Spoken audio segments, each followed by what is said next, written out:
Coming in at number 40 from the London Knights. It's the first player so far that we've profiled who is still playing hockey in the Memorial Cup. It's Henry Brzustewicz with the London Knights.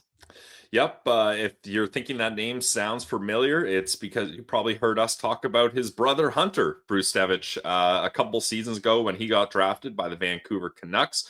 But Henry, playing with the London Knights, as Ross mentioned, really popped off this season in 67 games, 10 goals, 32 assists, good for 42 points, finished a plus 24. And in the playoffs, 17 games, 1 goal, 4 assists, and like Ross said, still playing in the Mem Cup. 3 games, he's got 1 goal to his name there. But I want to highlight, Ross, the big improvement that he had. His first OHL season with the Knights in 52 games, he had 6 points. So math guy, that's what, 36 point increase. Mind you, he did play 15 more games, but still, that's a massive boost for Henry season to season.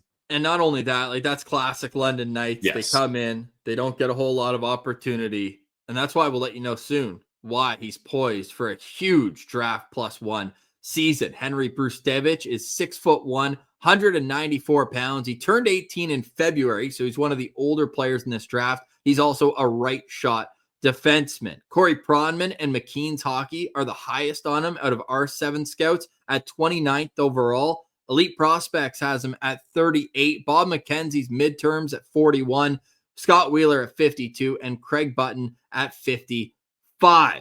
Brzustewicz is a mobile, good skating defenseman. And I think what gets lost a little bit is the production wasn't elite for an OHL player. Like you see guys put up monster numbers. His teammate, I know it's his draft +1 season, but Sam Dickinson had 91 points this season. So 42 in 67 games. I mean, it looks good, but when you're on the London Knights, a team that scores at will, it is still, I think, with an area he can improve on next season. Now, another thing that I want to highlight with Brzustewicz is that this is his second season in the Ontario Hockey League.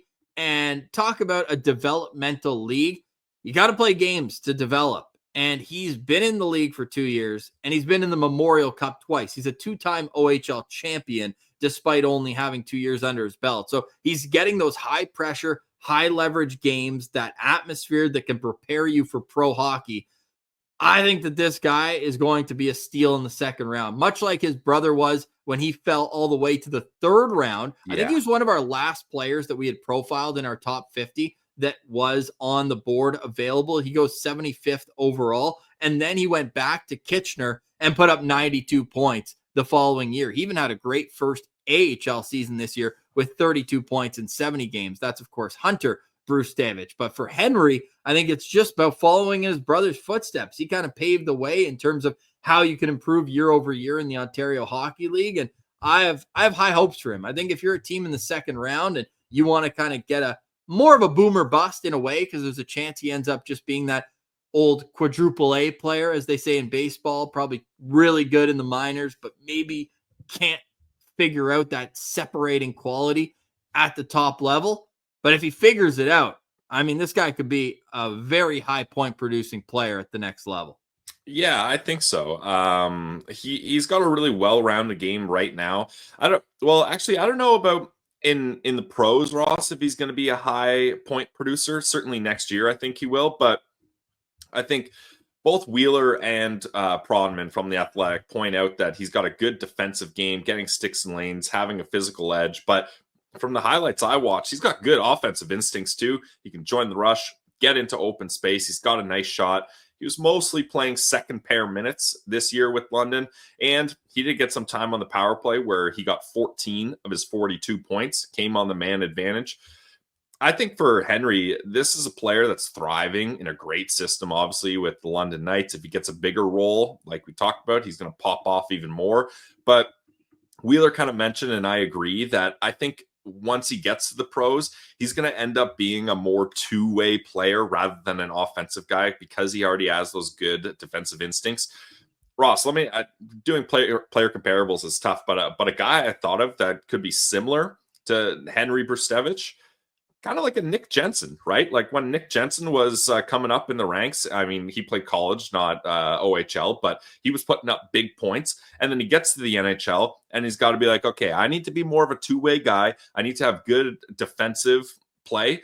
But you put Nick Jensen in a position with time and space, and we've seen it. He can pull off some pretty impressive moves, and he can put the puck in the back of the net. So that's a guy I think is kind of a good comparable. And I think with time, Henry Brzustewicz could be a nice bottom four two-way defenseman who can play with a good player and kind of allow him to do his thing, but still a guy who can move the puck out of his own end very well. I don't know if this is just my perception of it, but do you not feel like London Knights players usually go a little bit higher than maybe the average would think?